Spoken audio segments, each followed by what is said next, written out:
Here's everything I did 6 days before my first apartment cafe. First, I started out with making my marshmallows. For this, I used Martha Stewart's recipe. I took a mixture of 50% cornstarch and 50% icing sugar, mixed that together, and then put that onto my pan, and then used the back of one of my rolling pins to create little indents. For the first layer, I added more cornstarch to kind of set the marshmallows, and then I realized that that's actually a really bad idea, because then when you go to do it the next time, you will not have anything for your marshmallow to stick to. So as you pipe it, it'll start pulling off. So don't do that, but do flatten the little peaks at each time. And I just do that with a little bit of icing sugar and cornstarch on my finger. I finally got to the top and was so relieved that none of them were melting into goo, and started adding on some eyes and some little buttons. I decided that some of them looked good with a surprised look, and some of them I wanted to have that mouth on them.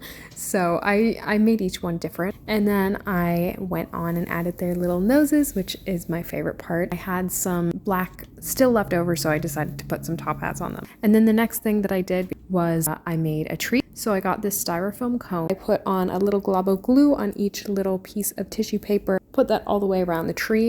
I thought that this was going to be a lot easier than it was, but you actually really need to press them in. So just go slowly and kind of hug it with your hands after each layer. I got to watch some Stranger Things as I was making the tree, which you can tell from my reaction as I was making different points. I was very invested, but also not very invested, because I was hardly watching the screen because I was so locked in on making this tree. Anyway, I know that that seems like not a lot to do in one day, but I also do these after I finish school for the day as a full-time student. So that's what I got done today.